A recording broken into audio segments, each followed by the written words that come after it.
बड़ी ही रोचक है मल्लिकार्जुन ज्योतिर्लिंग से जुड़ी पौराणिक कथा।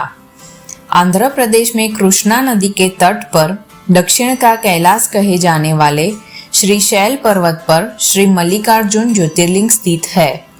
महाभारत, शिव पुराण तथा पद्म पुराण आदि धर्म ग्रंथों में इसकी महिमा और महत्ता का विस्तार से वर्णन किया गया है। पुराणों में इस ज्योतिर्लिंग की कथा इस प्रकार से वर्णन है। एक समय की बात है, भगवान शंकर जी के दोनों पुत्र श्री गणेश और श्री कार्तिकेय स्वामी विवाह के लिए परस्पर झगड़ने लगे। प्रत्येक का आग्रह था कि पहले मेरा विवाह किया जाए। उन्हें लड़ते झगड़ते देखकर भगवान शंकर और माँ भवानी ने कहा, तुम लोगों में से जो पहले पृथ्वी की चक्कर लगाकर यहाँ वापस लौट आएगा, उसी का विवाह पहले किया जाएगा। माता पिता की यह बात सुनकर श्री कार्तिकेय स्वामी तो अपने वाहन मयूर पर विराजित हो तुरंत पृथ्वी प्रदक्षिणा के लिए दौड़ पड़े। लेकिन गणेश जी के लिए तो यह कार्य बड़ा ही कठिन था। एक तो उनकी काया स्थूल थी, दूसरे उनका वाहन भी मूषक चूहा था।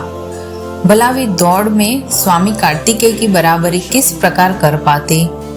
लेकिन उनकी काया जितनी स्थूल थी, बुद्धि उसी के अनुपात में सूक्ष्म और तीक्ष्ण थी।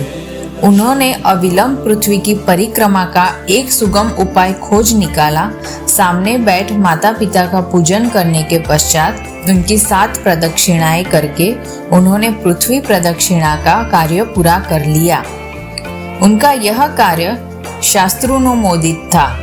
तब पृथ्वी का चक्कर लगाकर स्वामी कार्तिकेय जब तक लौटे तब तक गणेश जी का सिद्धि और बुद्धि नाम वाली 2 कन्याओं के साथ विवाह हो चुका था और उन्हें क्षेम तथा लाभ नामक 2 पुत्र भी प्राप्त हो चुके थे। यह सब देखकर स्वामी कार्तिकेय अत्यंत रुष्ट होकर कौंच पर्वत पर चले गए। माता पार्वती वहां उन्हें मनाने पहुंची। पीछे शंकर भगवान वहां पहुंचकर ज्योतिर्लिंग के रूप में प्रकट हुए और तब से मल्लिकार्जुन ज्योतिर्लिंग के नाम से प्रख्यात हुए। इनकी अर्चना सर्वप्रथम मल्लिका पुष्पों से की गई थी। मल्लिकार्जुन नाम पड़ने का यही कारण है।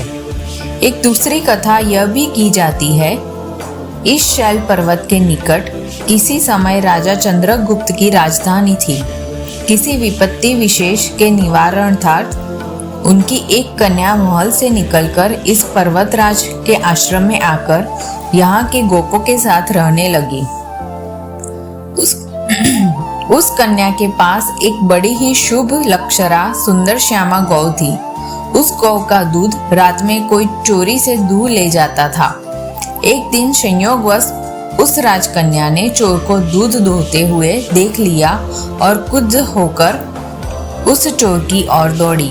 किंतु गौ के पास पहुंचकर उसने देखा कि वहां शिवलिंग के अतिरिक्त और कुछ नहीं है। राजकुमारी ने कुछ समय पश्चात उस शिवलिंग पर एक विशाल मंदिर का निर्माण कराया। यही शिवलिंग मल्लिकार्जुन के नाम से प्रसिद्ध है। शिवरात्रि के पर्व पर यहाँ बहुत बड़ा मेला लगता है। इस मल्लिकार्जुन शिवलिंग का दर्शन, पूजन एवं अर्चन करने वाले भक्तों की सभी सात्विक कामनाएं पूर्ण हो जाती है। उनकी भगवान शिव के चरणों में स्थिर प्रीति हो जाती है। दैहिक, दैविक, भौतिक सभी प्रकार की बाधाओं से वे मुक्त हो जाते हैं।